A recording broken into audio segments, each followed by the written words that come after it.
আমার বাড়ির পোষ্য নিয়ে অনেকের অনেক সমস্যা আছে। আমার বাড়িতে যখন প্রথম এমি আসে তখন কিছু মানুষ বাড়িতে আসার আগেই ফোন করে জিজ্ঞেস করতো, এই তোমার বাড়ির কুকুরটা বাঁধা আছে তো? আমার কিন্তু কুকুরে খুব ভয়, আমি একদম কুকুর সহ্য করতে পারি না।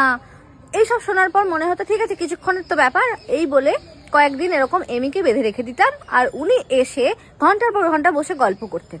তার গল্পের বিষয়বস্তু কি?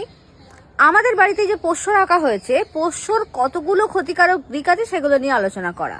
এই যে তোমার মেয়ের সঙ্গে তোমাদের এই কুকুরটা এক বিছানায় শুচ্ছে, সে যে তোমার মেয়ের গালে এরকম চেটে দিচ্ছে, তার লোম তোমাদের পেটে যাচ্ছে, ভয়ঙ্কর রকমের রোগ হতে পারে এসব থেকে, সেই সব নিয়ে উনি একটা লম্বা চওড়া বক্তব্য রাখতেন এবং সর্বক্ষণ এমিকে একটা বাঁকা চোখে দেখতেন, যেটা একদিন দুদিন 3 দিন পর্যন্ত সহ্য করার পর আমরা নিজেরাই যেটা করি, এমিকে ছেড়ে দিই। যার প্রবলেম থাকে সে আলাদা একটা ঘরে বসে কথা বলবেন এবং সেখান থেকে আপনি বাড়ি চলে যাবেন। কিছুদিন এটা করার পর ওনার মনে হয়েছে আমরা তাকে অপমান করছি, সেই জন্য সে আর এখন আসে না। আর আসে না বলেই আমি এই ভিডিওটা আজকে বানাচ্ছি। শুনুন, আপনাকে আমার বাড়ি আসতে হবে না, আপনি আমার বাড়িতে না এলে আমার কিচ্ছু যায় আসে না, কিন্তু আমার পোষ্যটা যদি একদিন অসুস্থ থাকে আমার অনেক কিছু যায় আসে। আমরা বাড়ির প্রত্যেকটা মেম্বার তাকে ঘিরে ধরে বসে ঘুমহীন রাত কাটাই। আর সে যখন সুস্থ থাকে আমার বাড়ির মধ্যে সবসময় একটা পজিটিভ এনার্জি, পজিটিভ ভাইবস আমরা ফিল করতে পারি, যেটা আপনি এলে আমি ফিল করতে পারি না।